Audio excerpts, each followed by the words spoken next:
In fact आपके इस उत्तर ने और महीर जी आशीष के प्रश्न ने इस चर्चा को शुरू में ही दो भागों में बाइसेक्ट कर दिया। Global and domestic, coupled and decoupled. अब डीकपल्ड और कपल्ड दोनों ही सिनेरियो में बात करते हैं। Let's talk about capital goods, जिन्होंने सबसे स्ट्रॉन्ग कन्विक्शन के साथ पैसा बना के दिया है। Still stocks are floating at all time high.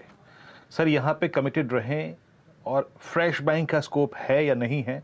और दूसरा है आईटी, जो कि अभी भी अगर आप देखें लोअर ट्रेजेक्ट्रीज में है, बहुत स्ट्रॉन्ग कन्विक्शन नहीं आ पाया है। ट्रेडिंग गेन्स मिलते हैं लेकिन कन्विक्शन नहीं आ पाया है।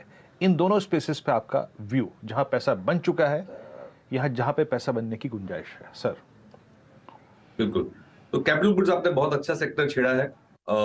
ये सेक्टर मुझे लगता है नेक्स्ट 5-10 साल के ग्रोथ के लिए एक बहुत ही कोर सेक्टर रहेगा, अगर इंडिया को 7-8% से जीडीपी ग्रो करना है।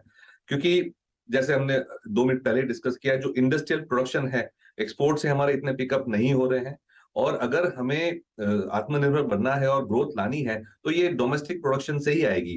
देखिए, हमारी जो मैन्युफैक्चरिंग सेक्टर है वो इतनी स्ट्रांग नहीं रही है। हमारी जो सर्विसेज सेक्टर है, आईटी सर्विसेज एक्सपोर्ट्स, वो बहुत ही स्ट्रांग रही है लास्ट 20 सालों में। एक हमने स्पर्ट देखा था मैन्युफैक्चरिंग में, जब काफी सारी इन्वेस्टमेंट्स हुई थी 2002 से लेकर 2009-10 तक। उसमें हमने देखा था कि जीडीपी बहुत ही अच्छी तरह से ग्रो करी थी। लेकिन पिछले अगर 7-8 साल देखें तो ये प्राइवेट सेक्टर इन्वेस्टमेंट खास करके वीक रहे हैं। लेकिन गवर्नमेंट ने इसको एक्नॉलेज किया है। और जिस तरह से लास्ट 3-4 सालों में डोमेस्टिक मैन्युफैक्चरिंग को प्रोत्साहन दे रहे हैं, आत्मनिर्भरता का थीम जो बना रहे हैं, डिफेंस प्रोडक्शन लोकलाइजेशन की बात कर रही है, और सबसे अहम, जिस तरह से बहुत सारे सेक्टरों में और नए नए सेक्टर आ रहे हैं, जो प्रोडक्शन लिंक इंसेंटिव स्कीम्स जो बनाई है गवर्नमेंट ने, उसका इम्पैक्ट हम देख रहे हैं, शुरू हो चुका है। और मेरे ख्याल से ये दिखता रहेगा। दूसरा ये है कि हमने देखा कि लास्ट 2.5 सालों में जिस तरह से दुनिया का विश्वास चाइना पे कम होते जा रहा है, तो सारी मल्टीनेशनल कंपनीज ये कह रही हैं कि चाइना के अलावा, जहां पे दुनिया की 70-80% मैन्युफैक्चरिंग होती है, चाइना के अलावा भी एक और मैन्युफैक्चरिंग बेस चाहिए। और चाइना को काउंटर करने वाला जो साइज है, मैन्युफैक्चरिंग मैन पावर अवेलेबल है, वो इंडिया के अलावा कहीं नहीं है। वियतनाम वगैरह है, लेकिन वो ऑलरेडी सैचुरेट होने की एज पे हैं। तो इंडिया जो चाइना प्लस वन है उससे भी बेनिफिट करेगा, गवर्नमेंट ने जो स्कीम्स बनाए हैं उससे भी बेनिफिट करेगा, और जो डिफेंस मैन्युफैक्चरिंग है कैपिटल गुड्स में, उससे भी बेनिफिट करेगा। और जो इंफ्रास्ट्रक्चर जो स्पेंडिंग है गवर्नमेंट की, वो तो एनीवे चालू ही है। तो एक capital goods construction, engineering and construction जो सेगमेंट है, वो बहुत ही पोटेंशियल वाला सेक्टर है। और मेरे ख्याल से अगर इंडिया को ग्रो करना है तो ये सेक्टर अच्छा नहीं करेगा तो हम ग्रो नहीं कर सकते। और ये गवर्नमेंट भी रिकॉग्नाइज कर रही है और मार्केट भी रिकॉग्नाइज कर रही है। रही बात आईटी की, मेरे ख्याल से आईटी अपने जो नॉर्मल ग्रोथ रेट है उसके तरफ जा रहा है।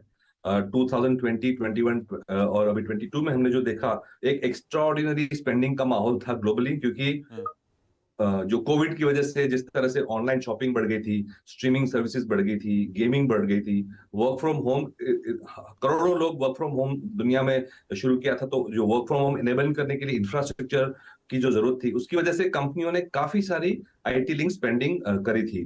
वो मेरे ख्याल से एक एक एक लंपी था, मेरे ख्याल से वन टाइम था। और जिस तरह की तेजी हमने स्पेंडिंग में देखी, आईटी स्पेंडिंग में लास्ट 2.5 साल में, उस तरह की तेजी शायद ना हो। ग्रोथ आएगा, बिल्कुल आएगा, 10% ग्रोथ आएगा, लेकिन जो हमने 20, 30, 35% की ग्रोथ देखी थी, उस तरह की ग्रोथ ना आए। तो मेरे ख्याल से वैल्यूएशंस आईटी में काफी बढ़ चुके थे, क्योंकि अच्छा माहौल था, ग्रोथ अच्छा था, 2.5 साल में बेस्ट परफॉर्मिंग सेक्टर भी था। लेकिन मुझे लगता है अभी बेस्ट इज ओवर। जो ग्लोबल लिंक सेक्टर है ये, मेरे ख्याल से अभी हमें डोमेस्टिक लिंक सेक्टर में फोकस करना चाहिए, जैसे कि हमने डिस्कस किया, कैपिटल गुड्स है, बैंकिंग है, कंज्यूमर डिस्क्रेशनरी है जैसे ऑटो वगैरह में, उसमें हमें फोकस बिल्कुल करना ठीक। चाहिए। तो डोमेस्टिक फेसिंग पॉकेट्स पे तवज्जो दीजिए, और बाजार वैसे मूव भी कर रहा है। आपने देखा होगा सारी पॉकेट्स आउट परफॉर्म कर रही हैं। मीर सर को फिर से दिखाना डायरेक्टर साहब स्क्रीन पे। मीर सर, ये आप जब भी इंटरव्यू देते हो खड़े होके देते हो, ये ऑफिस में भी खड़े होके ही काम करते हो? कि हेल्थ कॉन्शियस ऐसा है कि सिर्फ इंटरव्यू के लिए खड़े होते हो आप? नहीं, 2 स्क्रीन लगाए हुए हैं, एक बैठने वाला भी स्क्रीन है, खड़े रहने वाला भी स्क्रीन है। तो और थोड़ी थोड़ी आधे 1 घंटे में खड़े रह के भी काम कर लेना चाहिए। कहते हैं smoking, sorry, sitting is the new smoking. तो सिटिंग की वजह से हेल्थ डिटेरियोरेट होती है, तो घूमते रहना चाहिए और खड़े भी रह के भी नहीं, काम करना बिल्कुल चाहिए। ठीक।